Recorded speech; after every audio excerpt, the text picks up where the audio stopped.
Bon, on est le 17 juillet 2022. Ce nucléi-là a été constitué le 12 juin. Donc, on n'avait pas à l'ouvrir avant le 12 juillet. Déjà là, on est 5 jours en retard.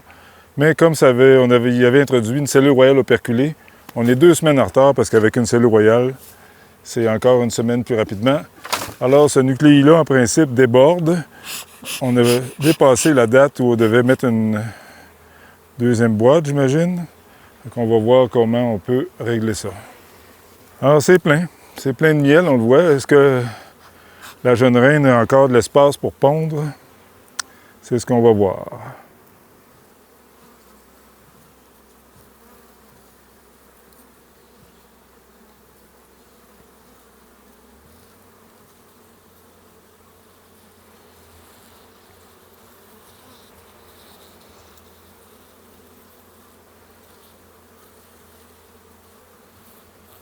On y va tranquillement pour être sûr de ne pas écraser la reine. Mais ça, c'est un beau cadre de couvain perculé avec du miel dans sa partie supérieure. Alors, je compte le nombre de cadres de couvain. Et puis, je regarde si il reste encore de l'espace de ponte. Sûrement pas. Mais ça, c'est un cadre de miel avec même pas un demi-cadre de couvain.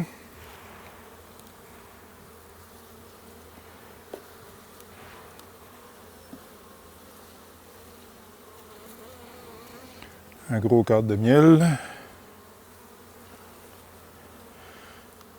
Je fais une visite complète à ce stade-là. Je vais avoir une idée précise, un gros cadre de miel operculé.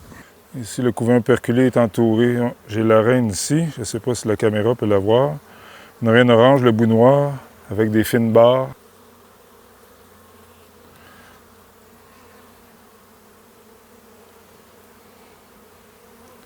Alors, quand je vois la reine,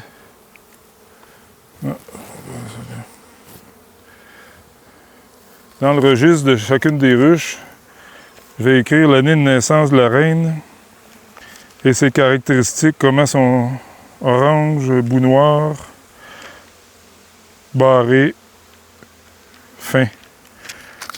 Comme la journée qui vont changer cette reine-là, mais elle ne sera pas identique à celle-là, ou des fois, mais rarement. Donc, je vais pouvoir noter.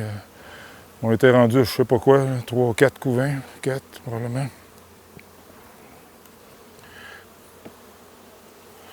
Bon, cette ruche-là est bien pleine. Il ne reste aucun espace ni pour entreposer du miel, pollen, ni pour pondre.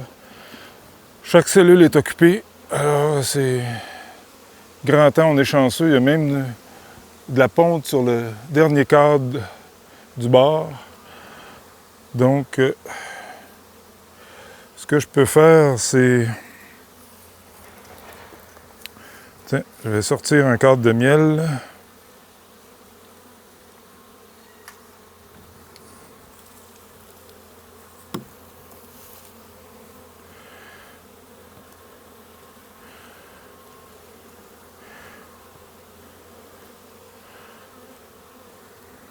Je vais y mettre de l'espace pour la ponte et rajouter une deuxième boîte. Il fait chaud. On n'a pas peur de refroidir la colonie. Je vais mettre ce cadre de miel-là ici. Et faire de l'espace pour recevoir d'autres couvains. Parce qu'en même temps, les ruches mères ont encore besoin d'être aérées. Alors,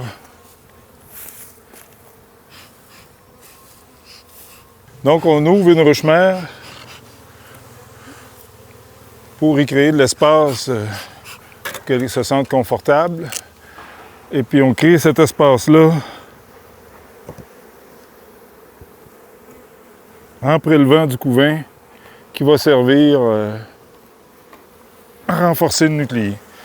Ça, c'est plein de miel. On peut... Hein?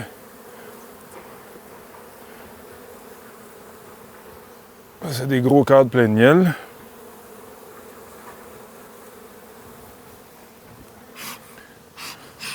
Mais le but, c'est pas de voir le miel. On est au courant de la semaine, on va procéder à la récolte du miel d'été.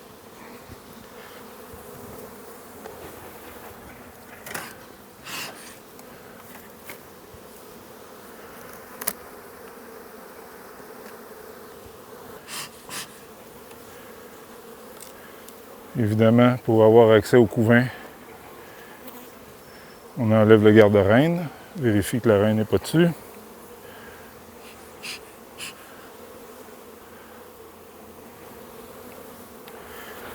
Oh, cette boîte-là, elle a l'air bien chargée de miel. Ouais.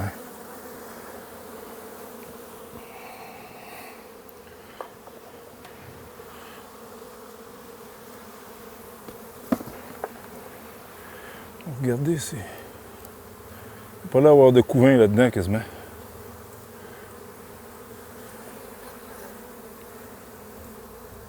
Non, c'est du miel. Non, OK.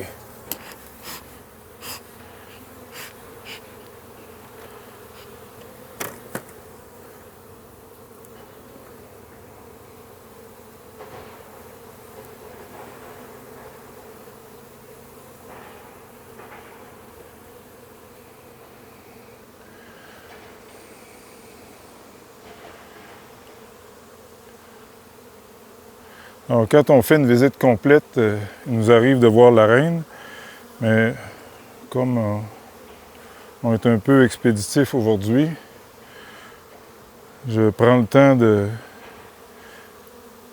bien inspecter le cadre pour être sûr que la reine n'est pas dessus. Et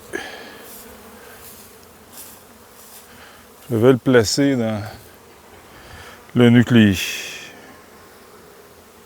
Du couvain de mâle operculé ici, dans chaque deuxième hausse, on place 2 cadres 2 tiers de format 2 tiers d'un cadre standard parce que les abeilles vont, en rallongeant ce cadre-là, vont bâtir des cellules de mâle. Alors je vais enlever les abeilles du cadre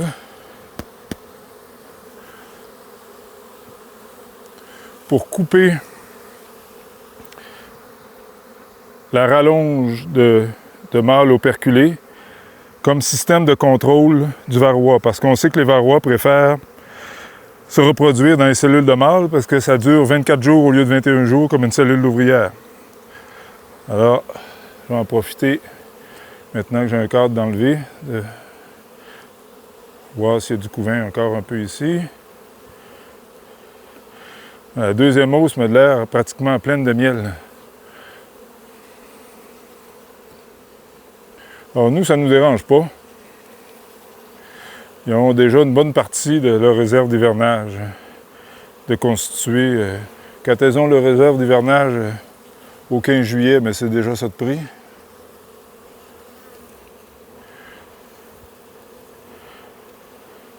Il y a quand même un cadre de couvain ici.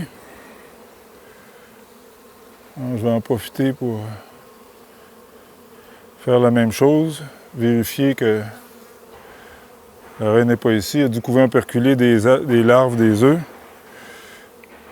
La reine ne s'y trouve pas.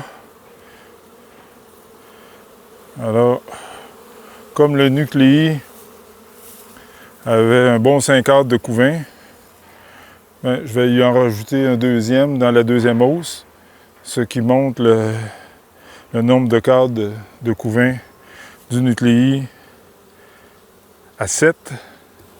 Ça en fait déjà une colonie qui va pouvoir accélérer son développement et être prête pour la récolte de miel d'automne, c'est-à-dire au mois d'août, fin d'été.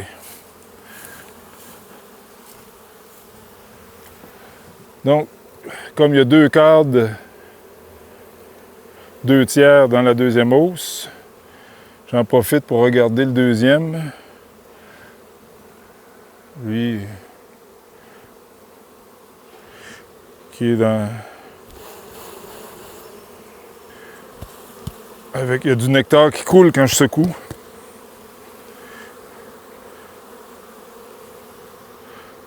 Donc, même opération.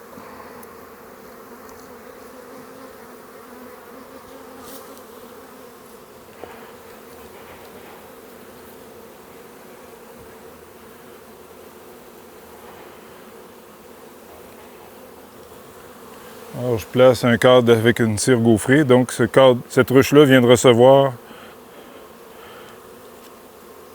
2 cadres avec cire à bâtir, qui leur donne de l'espace et du travail pour les jeunes ouvrières qui ont leur glande cirière à point.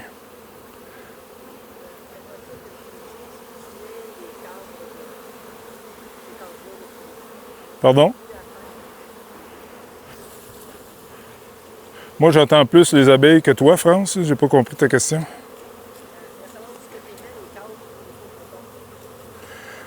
Ah, ça?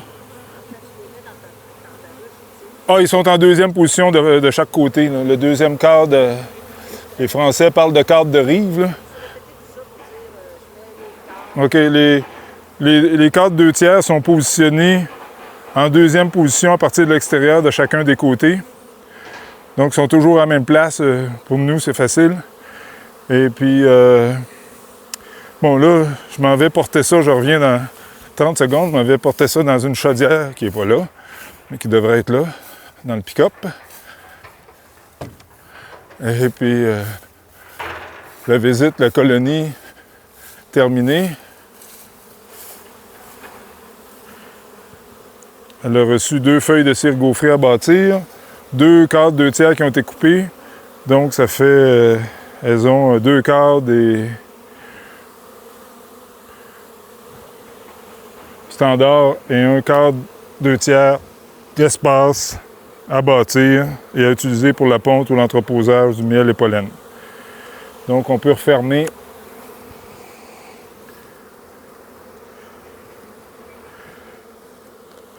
Actuellement, on est dans la période de la floraison des asclépiades, des tilleuls. Il y a du trèfle et des dizaines de petites plantes d'été de moindre importance, mais qui amènent de la diversité dans les nectars et les pollens.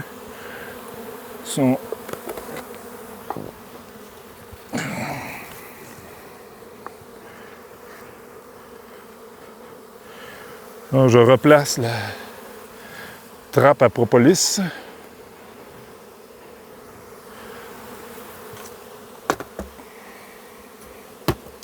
Entre couvercles.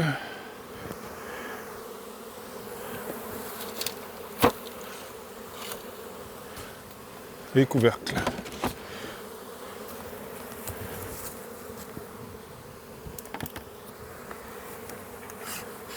Donc, le nucléi a reçu 2 cadres de couvain. Bon, celle-là, il reste à compléter la boîte, parce qu'il y a 2, 4, 6, 8. On va la compléter à 10 cadres. Il y a eu un cadre de miel qui a été monté dans la boîte d'en bas. Donc, il y a de l'espace disponible immédiatement pour la jeune reine en bas. Et puis, elle va rapidement monter en haut. Ce qui est important, c'est de rajouter moins de cadres de couvain dans la deuxième boîte que la colonie avec la jeune reine qu'on porte dans la première hausse. Comme ça, c'est à coup sûr accepté par la colonie. Les abeilles qui couvrent les cadres de couvain d'une ruche mère acceptent la colonie majoritaire. Tout se passe pacifiquement. Et puis ça permet de maintenir de l'espace pour que la ruche mère soit confortable et puis de développer le nucléi plus rapidement. Donc tous les nucléi vont hiverner à 2 boîtes de couvain et miel, dont la deuxième va être majoritairement remplie de miel. Puis il va y avoir du pollen dans la première, il peut y avoir un peu de couvain aussi dans la deuxième. Ils organisent ça à leur goût, là, selon l'équilibre. Donc c'est le No Work Method, la manière la plus simple, qui demande le moins de travail pour constituer des nucléi. Elles ont fait ça elles-mêmes. Elles ont élevé leur propre reine. Et puis ça fait des belles reines parce qu'on a fait des nucléi suffisamment populeux, avec suffisamment de réserves pour qu'elles aient la capacité de nourrir la larve qui est devenue une reine à son optimum selon ses besoins. Alors avec ça, ça fait des colonies qui, l'an prochain, va ressembler à ça si Dieu le veut.